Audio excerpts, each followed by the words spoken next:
Hello students, welcome to the channel of Vedant classes. मैं Keval sir और आप सभी को जय श्री कृष्ण। कैसे हैं आप सब लोग? एकदम बढ़िया। तो आज हम आपके लिए लेके आए हैं क्लास 10 साइंस का जो चैप्टर 13 है, magnetic effects of electric current. उसका आखिरी लेक्चर आज होने वाला है। और जैसे कि आप देख सकते हो कि बोर्ड के ऊपर डोमेस्टिक हाउस होल्ड सर्किट का एक डायग्राम बना हुआ है जो बहुत ही इंपॉर्टेंट है। उसको इस डायग्राम को अंडरस्टैंड करना बहुत ही जरूरी है क्योंकि इसके अंदर बहुत ही इंपॉर्टेंट और प्रैक्टिकल लाइफ कंसेप्ट्स हम जानेंगे आज कि हमारे घर के अंदर जो वायरिंग रहती है वो कैसे होती है, ठीक है, करंट कैसे आता है। तो ये सारी चीजें हम आज यहाँ पे पढ़ेंगे। अगर आपने पिछला लेक्चर नहीं देखा जिसमें मैंने फ्रीक्वेंसी के रिलेटेड, अर्थिंग वायर के रिलेटेड, पावर लाइंस के रिलेटेड जो करंट लाइंस आती है दो, 5 एम्पियर 15 एम्पियर, उन सारी चीज़ों के बारे में बातें की थी। तो अगर आपने वो वीडियो नहीं देखा तो पहले वो वीडियो देखो, क्योंकि वो वीडियो था, वो इसका पार्ट 1 था, ठीक है, प्रीवियस लेक्चर जो था वो। और ये आज पार्ट 2 अब हम पढ़ेंगे। तो चलिए स्टार्ट करते हैं इस लेक्चर में। तो देख सकते हो कि पिछले लेक्चर में हमने बात की थी कि हमारे घर में इंडिया में जो फ्रीक्वेंसी है वो है 50 हर्ट्ज, ठीक है। एसी करंट आता है, एसी और डीसी उसके पहले वाला लेक्चर था। तो ऐसी 50 साइकिल एक सेकेंड में बनती है, ठीक है। तो डायरेक्शन चेंज कितना होता है एक सेकेंड में? 100 times, from positive to negative. तो ये चीज हमने लास्ट लेक्चर में पढ़ी थी, ठीक है। तो this is the frequency 50 hertz in India. ये इंडिया की बात, ओके। फिर हमने बात की थी कि हमारे घर में जो भी मेंस की जो लाइंस है, ठीक है, जिसको हम बोलते हैं एसी मेंस, उसमें दो वायर आते हैं। एक लाइव वायर आता है और दूसरा न्यूट्रल वायर। इसकी भी हमने बात की थी। इसके जो इंसुलेशन कवर्स रहते हैं उसका कलर याद होना जरूरी है। ये होगा रेड कलर का, ये होगा ब्लैक कलर का, ठीक है। तो ये भी काफी इंपॉर्टेंट चीज है, आपको याद रखना है। ये लाइव वायर होता है वो रेड कलर का होता है, this will be of red colour. और ये न्यूट्रल वायर है वो रहेगा ब्लैक कलर का, ठीक है, बढ़िया। लाइव वायर का पोटेंशियल कितना होता है वो भी मैंने बताया था, 220 वोल्ट। न्यूट्रल वायर का पोटेंशियल कितना रहेगा? 0 वोल्ट। तो ऐसा बोलते हैं कि लाइव वायर जो रहता है वो करंट लाने के काम आता है, वो करंट लेके आता है, ठीक है। फिर वो करंट ऐसे यूटिलाइज होगा, यहाँ पे जो हमने अप्लायंसेस कनेक्ट किया होगा उसमें से यूटिलाइज होके करंट वापस भी तो ले जाना है। तो वो सर्किट कंप्लीट करने के काम आता है न्यूट्रल वायर, ठीक है। तो न्यूट्रल वायर वो करंट सर्किट को कंप्लीट करता है। अगर सर्किट कंप्लीट नहीं होगी तो एज यू नो बेसिक्स पढ़ा होगा, ठीक है, सर्किट अगर कंप्लीट नहीं रहती, मान लो कि ये कंप्लीट सर्किट है, तो यहाँ से देखो करंट ऐसे जा रहा है। तो करंट अगर यहाँ से वापस नहीं आएगा बैटरी में तो करंट फ्लो ही नहीं करेगा, ठीक है, तो अप्लायंसेस रन ही नहीं करेगा। तो इसके लिए हमने यहाँ पे एक वायर लगाया और सर्किट को कंप्लीट किया। तो ऐसा पर्पज यहाँ पे न्यूट्रल वायर का रहता है, ठीक है। तो न्यूट्रल वायर का वो काम रहता है, बढ़िया। तो न्यूट्रल वायर है वो, उसका पोटेंशियल रहेगा 0, लाइव वायर का रहेगा 220 वोल्ट। तो यहाँ पे हमने लिखा है दोनों का पोटेंशियल डिफरेंस जो रहेगा वो होगा 220 वोल्ट। तो ये भी हमने लास्ट लेक्चर में पढ़ा था। फिर तीसरा वायर रहता है अर्थिंग वायर, जिसके बारे में हमने पूरे नोट्स लिखे थे। इसका इंसुलेशन कवर क्या रहेगा? ग्रीन कलर का। तो earthing wire is of green colour. तो यहाँ से अर्थ के अंदर एक मेटल प्लेट के साथ अटैच रहेगा and it is also of 0 volt and takes up any leakage current, ठीक है। वो एक लीकेज करंट रहेगा, ले लेगा और उसको अर्थ के अंदर डंप आउट कर देगा, जिससे हम सेफ रहेंगे, ठीक है, हमें शॉक नहीं लगेगा।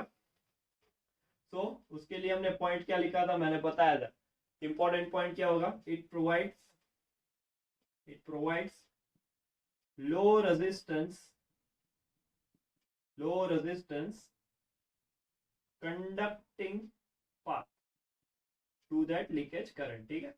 It provides low resistance conducting path. तो वो करंट लीकेज करंट ले लेगा यहाँ से अप्लायंसेस के पास से और उसको ऐसे अर्थ के अंदर डंप आउट कर देगा। जिससे हम प्रोटेक्टेड रहेंगे, हमें शॉक नहीं लगेगा। तो ये बात भी हमने प्रीवियस लेक्चर में की थी अर्थिंग वायर के टॉपिक में। फिर हमने देखा था कि हमारे घर में दो करंट लाइंस आती है, ठीक है। एक करंट लाइन होती है 5 एम्पियर की और दूसरी होती है 15 एम्पियर की। तो जो 5 एम्पियर की लाइन है वो लो पावर रेटिंग डिवाइसेस के लिए है, ठीक है। लो पावर रेटिंग में you can consider bulb, fan, tube light और ये सब, ठीक है। होल्डर्स वगैरह रहते हैं, उसके अंदर लो पावर रेटिंग 5 एम्पियर का करंट रहता है। और दूसरा होता है हाई पावर रेटिंग वाले अप्लायंसेस, जिसके अंदर यू कैन कंसीडर हीटर, ठीक है। हीटर हो गया, फिर एयर कंडीशन हो गया, रेफ्रिजरेटर हो गया। तो ये सारी चीजें हैं वो 15 एम्पियर लाइन, जिसमें 3 पिन प्लग ऐसे मोटे प्लग रहते हैं वो यूज करते हैं। तो 5 एम्पियर लाइन को हम लाइटनिंग सर्किट भी बोलते हैं, ठीक है।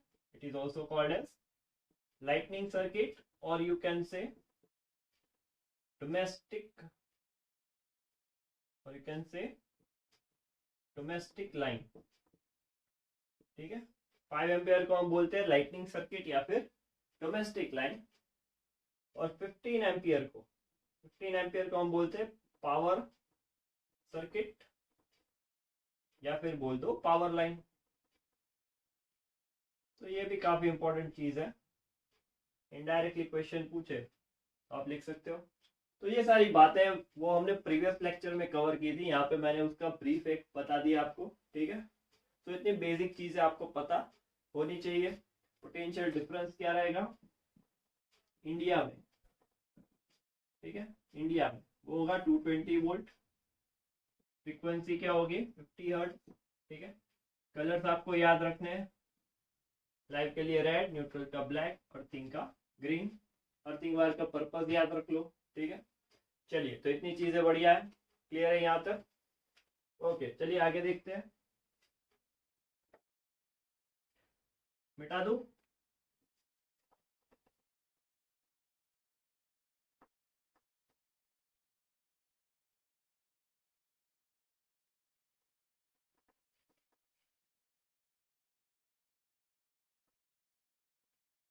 ओके, तो अभी देखो यहाँ पे लाइव वायर यहाँ से आ रहा है, ठीक है। करंट को लेके आ रहा है लाइव वायर।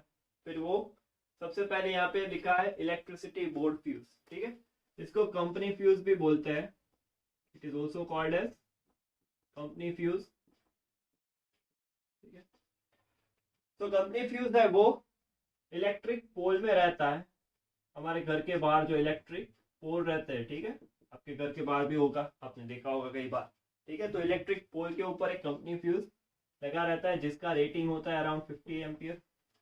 तो 50 एम्पियर है वो इंडियन स्टैंडर्ड गवर्नमेंट के हिसाब से हम एक घर के लिए उतना करंट लेके आ सकते हैं, ठीक है। क्योंकि यहाँ पे डिस्ट्रीब्यूशन लाइन भी रहते हैं 5 एम्पियर 15 एम्पियर के। So 50 ampere current that is the maximum current that any household circuit gets. Okay, so that is the rules and regulations followed by the government. और ज्यादा करंट चाहिए तो हम 2 लाइन लगा सकते हैं, ठीक है। फिर उससे बिल भी ज्यादा आएगा, but this is very important thing to learn. तो ये इलेक्ट्रिसिटी बोर्ड फ्यूज है, वहां से डिस्ट्रीब्यूशन लाइन आती है, लाइव वायर आता है, वहां पे कंपनी फ्यूज रहता है। और कंपनी फ्यूज हम जैसे कॉमन इंसान उसको ऑपरेट नहीं कर सकते, ठीक है। अगर उसमें कुछ खराबी वगैरह है तो जो इलेक्ट्रिसिटी डिपार्टमेंट का कोई भी मेंबर रहेगा, ठीक है, एम्प्लॉय रहेगा, वही उसको ऑपरेट कर सकता है। फिर दूसरा आता है इलेक्ट्रिक मीटर।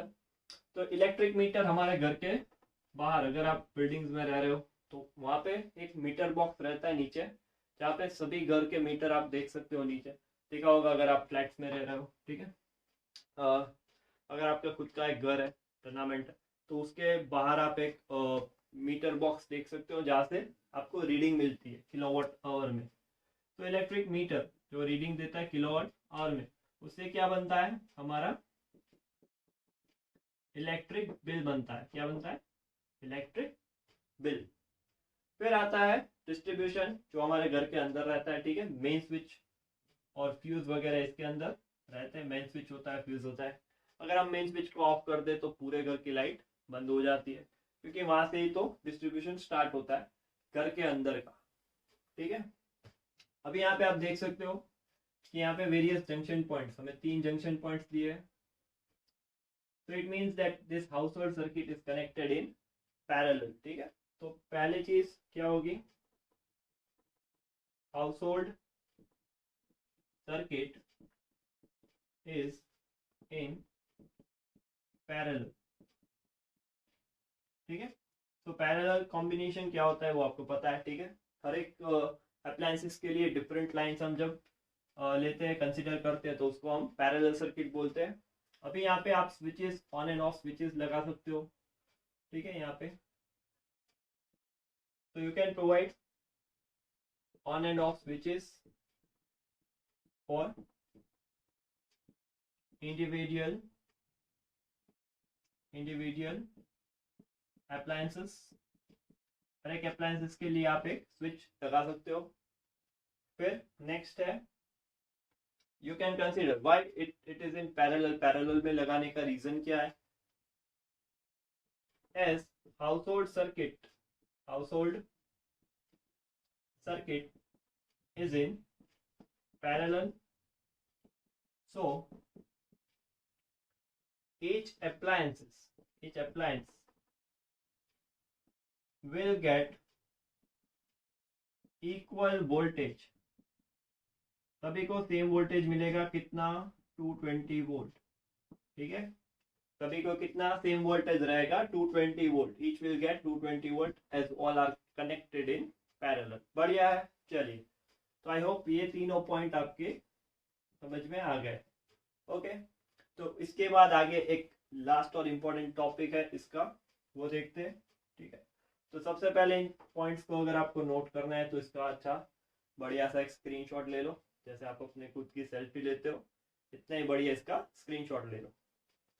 ले लिया, ओके।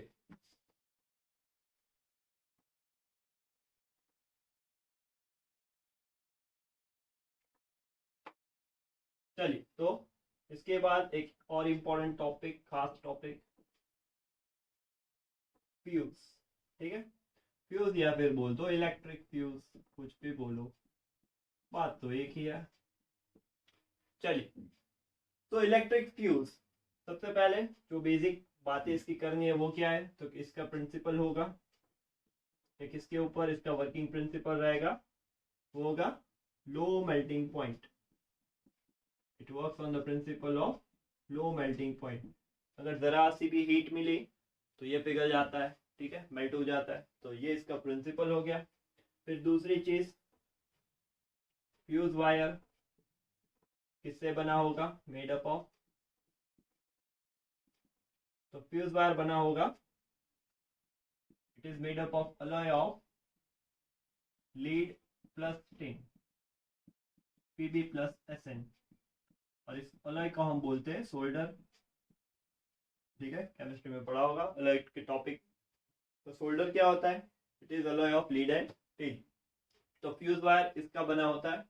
इससे क्यों बनाते हैं, क्योंकि इसका मेल्टिंग पॉइंट लो रहता है। ठीक है, काफी लो मेल्टिंग पॉइंट होता है इसका। फिर next topic, next point, sorry not topic, fuse का जो प्रिंसिपल है, फ्यूज का काम क्या है, तो इट प्रिवेंट्स, फ्यूज क्या करता है, it prevents appliance from getting damage due to either you can say overloading or short circuiting। ठीक है, या फिर शॉर्ट सर्किट सिर्फ लिख दो तो भी चलेगा।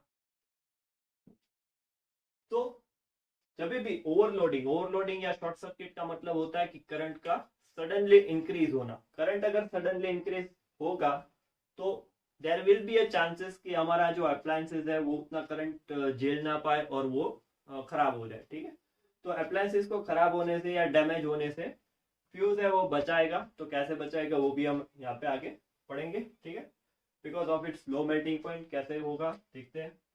तो अभी देखो यहाँ पे हम उसका एक सिंपल सा वर्किंग समझते हैं फ्यूज का। यहाँ पे लिख देता हूँ वर्किंग ऑफ फ्यूज। तो देखते हैं चलो फ्यूज काम कैसे करता है। सपोज सपोज मान लो कि live wire and neutral wire accidentally comes in contact। ठीक है, ये जो लाइव और न्यूट्रल वायर है वो एक्सीडेंटली कांटेक्ट में आ गए। वैसे तो नहीं आते, ठीक है, चांसेस बहुत ही कम रहते हैं उसके, क्योंकि उसके ऊपर एक इंसुलेशन कवर रहता है उनका। बट अगर इंसुलेशन कवर डैमेज हो जाए तब चांसेस रहे।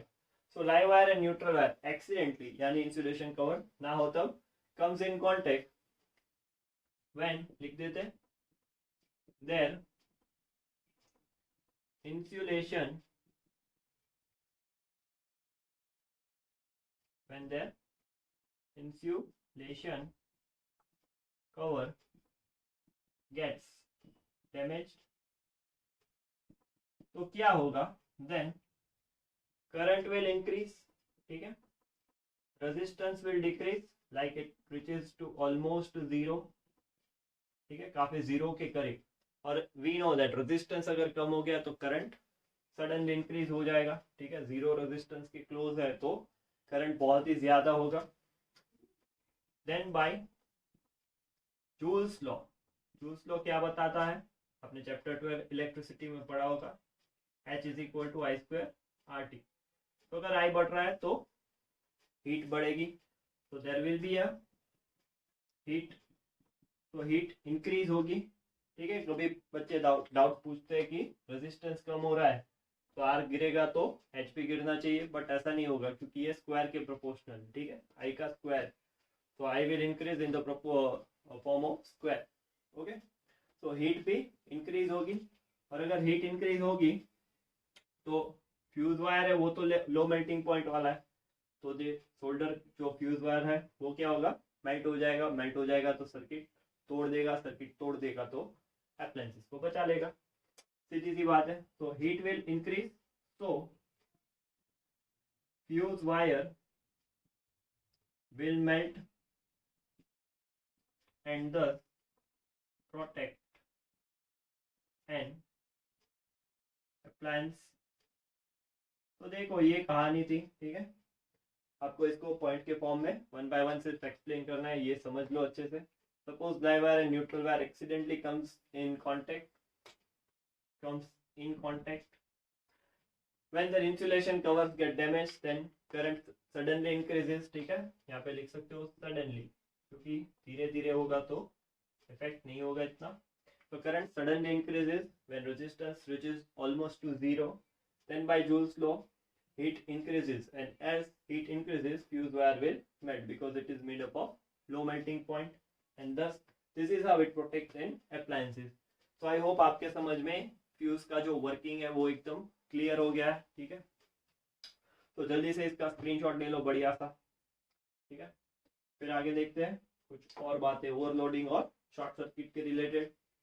ले लिया स्क्रीनशॉट, मिटा दूं, बढ़िया, चलो जाने दीजिए।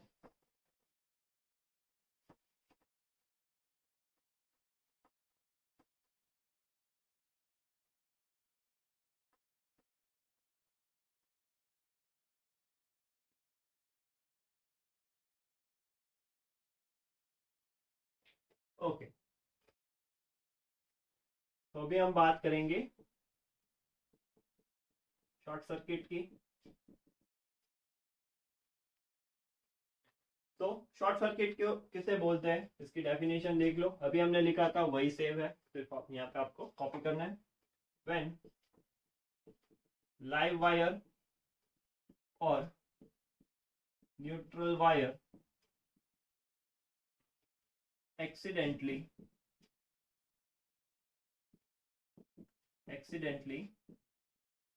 comes in contact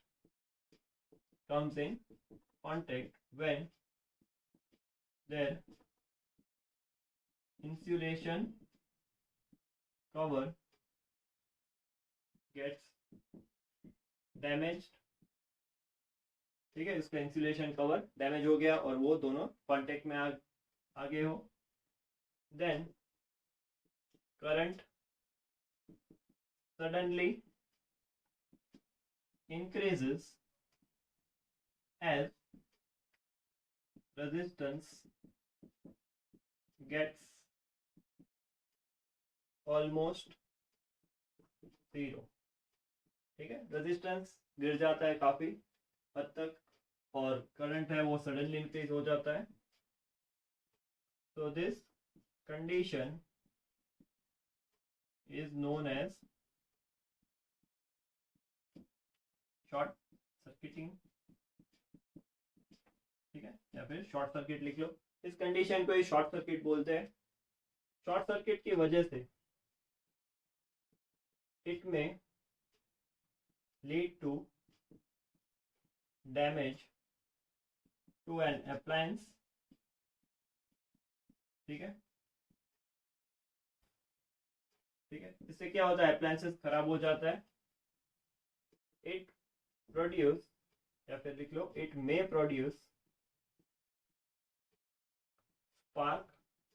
कभी कभी आप देख सकते हो जहाँ पे शॉर्ट सर्किट, जिस पॉइंट पे दोनों वायर टच कर रहे हो उस पॉइंट पे आपको स्पार्क दिखेगा।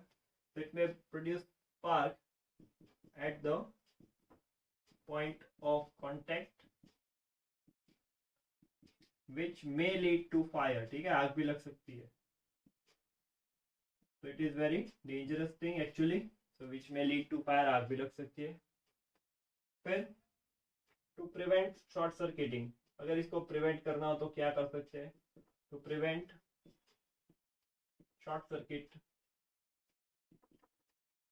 इलेक्ट्रिक फ्यूज, हम फ्यूज को यूज कर सकते हैं, electric fuse can be used, ठीक है। तो अगर फ्यूज लगा दे तो वो हम जो हमारे अप्लायंसेस है उसको बचा सकते हैं और आग लगने से भी बचा सकते हैं घर को। तो ये शॉर्ट सर्किट का पूरा कंसेप्ट, आप जल्दी से इसका भी स्क्रीनशॉट ले लो बढ़िया सा। फिर आगे एक और बात है, छोटी सी बात है, वो भी देख लेते हैं। तो ओवरलोडिंग तो लिख लिया, पॉज करके लिखना तो लिख लो, मिटा दूं, चलिए।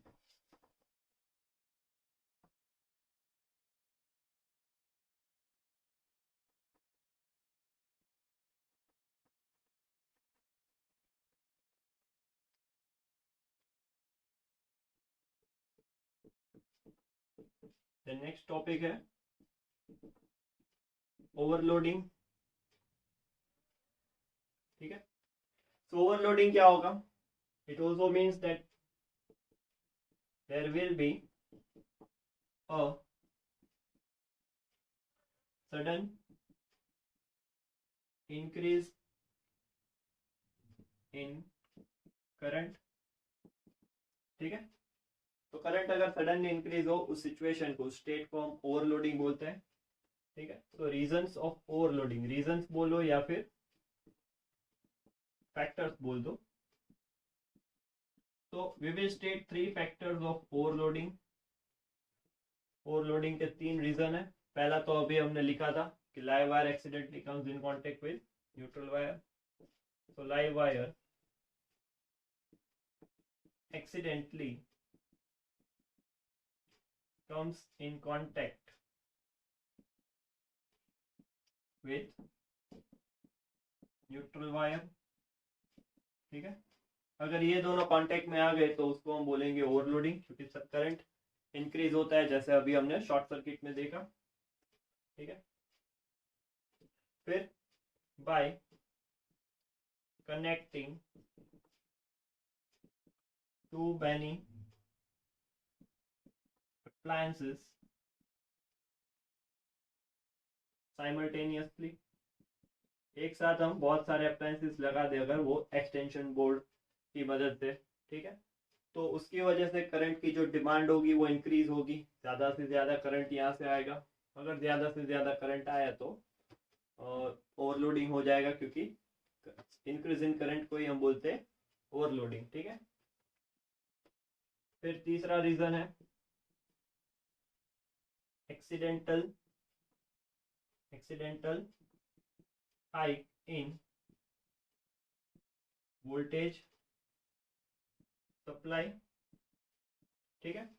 तो अगर वोल्टेज सप्लाई में फ्लक्चुएशन रहता है तो करंट भी है वो कभी कम हो जाता है, कभी ज्यादा हो जाए तो there will also be an fluctuation in the case of current as well.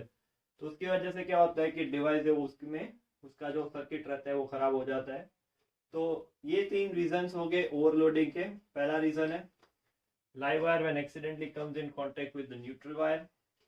दूसरा रीजन है by connecting to many appliances together. और तीसरा रीजन है accidental hike in the voltage supply, ठीक है। तो ये 3 रीजन हो गए ओवरलोडिंग के। जल्दी से इसका स्क्रीनशॉट ले लो, कॉपी में लिख लो। लिख लिया? ले लिया स्क्रीनशॉट? बढ़िया। तो यहाँ पे देखो हमने डोमेस्टिक हाउस होल्ड सर्किट का पूरा टॉपिक क्लियर कर दिया और इसी के साथ हमने चैप्टर 13 भी पूरा कंप्लीट कर दिया है, ठीक है। तो आई होप आपके समझ में पूरा चैप्टर अच्छे से आ गया है। अच्छे से हमने इसके नोट्स भी बनाए हैं। एक और चीज यहाँ पे मैं बता देता हूँ कि अर्थिंग वायर, ठीक है, अर्थ वायर जो रहता है वो मैंने लास्ट लेक्चर में बताया था कि ये जो टॉप हमारा जो होल्डर रहता है, ठीक है, ये है वो सॉकेट है, ठीक है, बोर्ड में रहता है वो। और मान लो कि ये है वो प्लग है,